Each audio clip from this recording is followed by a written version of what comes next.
All right, so I wanted to take you guys through a little bit of how Microsoft Project works. You are able to access it in the library.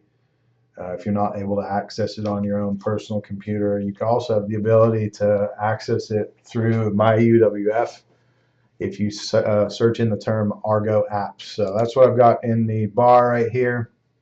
I'm going to go to Argo apps right here. You accept the terms and conditions and would recommend reading it first. Um, Allow the pop-ups. From here, I want to go up here where I can view the apps, and Project 2016 is down here. So once you click on that, you should be able to open things up. This is actually work I've done before. I'm going to use this as another example right here. Actually, this is the example. But for your purposes, I want to open a new project. So new blank project. I would like you guys to save this. And actually saving is kind of tricky on here because you are on the App Center. So you do have to go to, let me see here. I've gone to the H drive. I'm assuming that you guys are going to have something similar. So I'm going to go here. I'm going to save it in a file called Nice Backup. The way I want this saved is for you to type individual scheduling project and then give me an underscore and your last name. So this one's Grant. Obviously, that's my last name. I can't spell individual apparently. Individual scheduling project Grant. Okay, so that should save right now. And then I've basically got a blank slate here. So there's a bunch of different tabs across the top right here. Not terribly complicated. The reason I'm asking you guys to use Microsoft Project, excuse me, is because it's actually pretty easy to install and use. So you've opened a new project. I've opened the project here. The first thing I want to do is start my project out. And actually, if you think I'm stalling right now, I probably am because I'm trying to find where to install a milestone task. Here we go. So I'm going to install a milestone right now. And I think I've said multiple times during the course of this class that I want to have a single start date and a single end date to any schedule you all do, especially with something like Microsoft Project or any other scheduling software where you have things where you'll be creating critical paths. So pretty simple. I'm going to just highlight the square here. I'm going to put project start, and I've got my first project milestone. Milestone dates are always going to have 0-day durations, and they're always going to be represented by like this diamond right here. I would recommend y'all going into the task mode and auto scheduling things. This will give you a start date and a finish date for everything, and go from there. So I'm going to work my way through about 15 to 20 activities right here. Hopefully that helps you guys along. I know I asked for about 50 activities total. I am asking for multiple paths through the schedule. So as opposed to doing 50 activities back to back to back and they all one day, I already know that that project is going to take 50 days. So really what I'm looking for is for you to do an earnest critical path calculation here. So the first thing I'm going to do is install stormwater control. I think the assignment says that you've already stubbed up your utilities. Apparently I'm having trouble spelling today. Stormwater control. I'm going to give myself a day here so you can toggle up and down with those. These dates, the start and finish, will not populate unless you auto schedule it right there. So that's why I'm recommending that one. Again, we're using this for pretty basic purposes here. It was just to build a Gantt chart or a schedule. Most of the construction schedules, or pretty much all the construction schedules I've ever seen, are in the format of a Gantt chart. So this is a pretty common format. Next thing I'm going to do is clear and grub. And that's maybe like removing tree roots and so on and so forth. I'm going to say that that's going to take me about 4 days. Again, I don't really want to go like all the time with just a single day duration. One of the things that will actually be a little bit tricky about your project is you guys, if you have less experience, will have trouble estimating the duration of activities. And you might be looking to me for some guidance about the duration of activities. My guidance is going to be as follows. Use your best judgment. Okay, you guys are not expected to have pinpoint accuracy with respect to how long it takes a crew of 5 workers to lay 500 square feet of drywall. Okay, nor are you expected to understand necessarily what kind of crew size it would take to lay 4 slabs on grade. Incidentally, we are only doing this schedule for a single house. The idea is that you've got 4 houses on this site. They're all going to follow the same schedule. You probably want to schedule all the activities on the same day. But as it says in the assignment, you just want to build a basic schedule for the purposes of planning. All right, so after this, I've got rough grading. I'm just going to go through the activities here. Slab on grade. Apparently, I'm having problems with that today. I'm going to do the layout. I'm going to install rebar after that. After installing rebar, I'm going to place the, actually I need an inspection, right? Rebar inspection. So sorry if I'm being particular right here, but I do like conventions just because it's easier to read, a little bit easier on that. I'm going to have to capitalize that R because it's driving me nuts. All right, so rebar inspection, then I can place the slab on grade. Woo. Using somebody else's keyboard here, it's not helping me out any, because especially when I'm placing a slant on grade. Bear with me here. So the reason I'm just kind of plowing through these activities right now is because I just want to get them into the system, and then we'll manipulate them and see how we can put these into a broader schedule. So after I place the slab on grade, I can install exterior walls.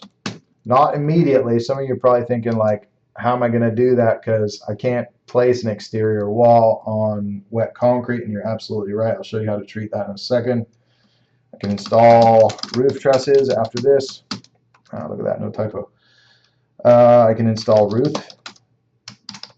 sheathing here. And really, my goal in building a house like this is to dry it in as quickly as possible. So getting that roof sheathing on there keeps the interior dry.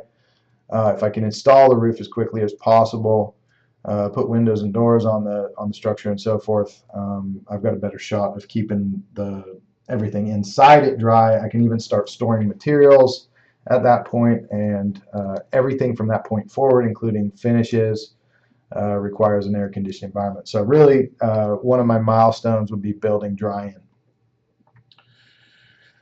Where am I? Roof sheathing. Okay, so I'm gonna, install exterior, wall sheathing.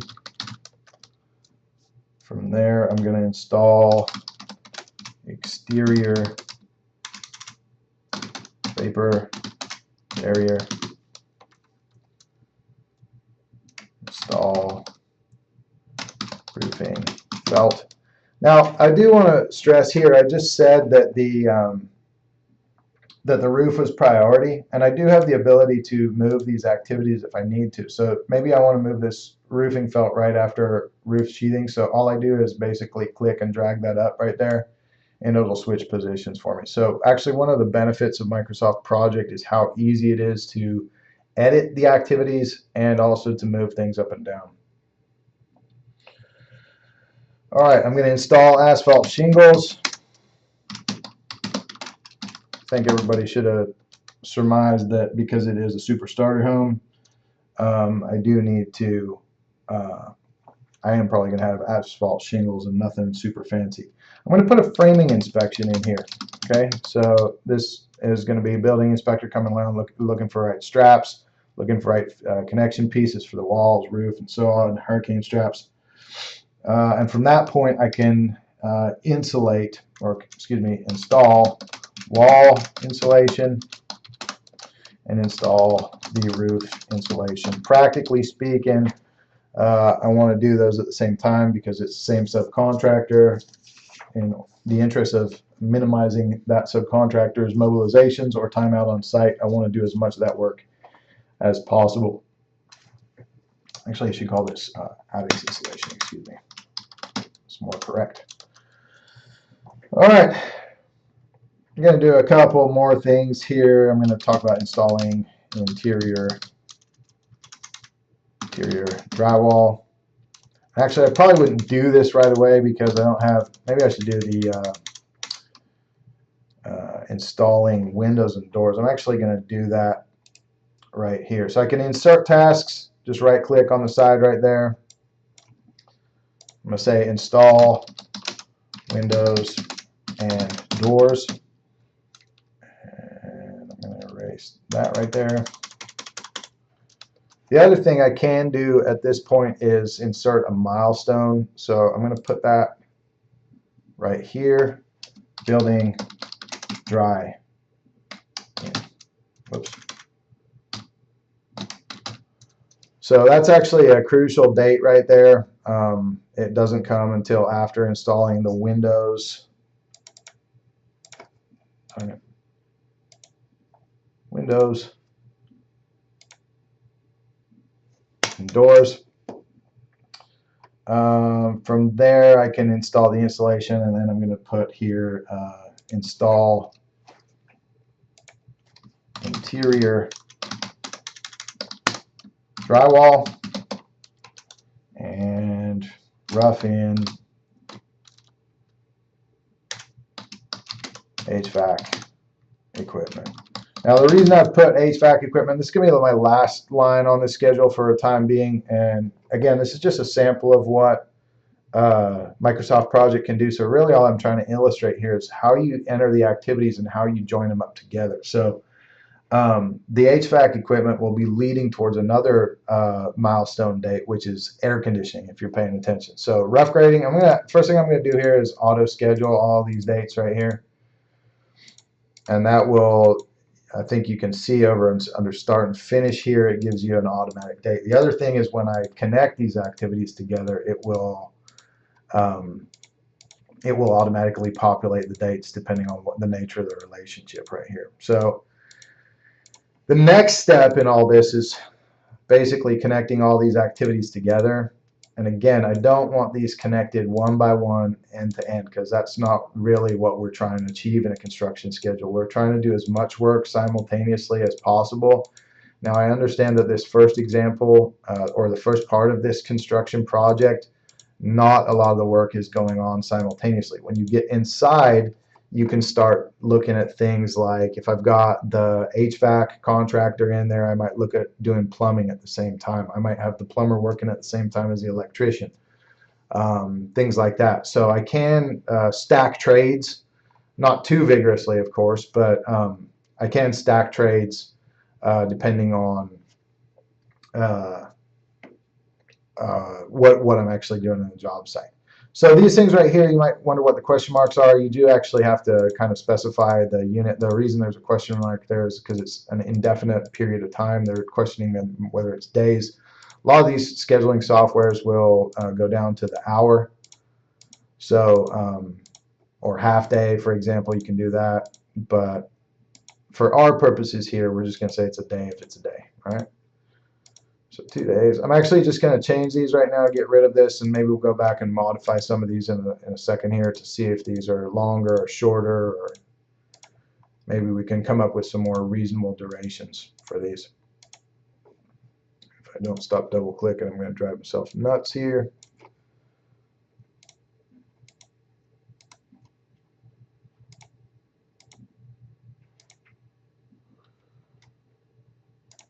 Building dry-in is a milestone, so it has no duration. Okay.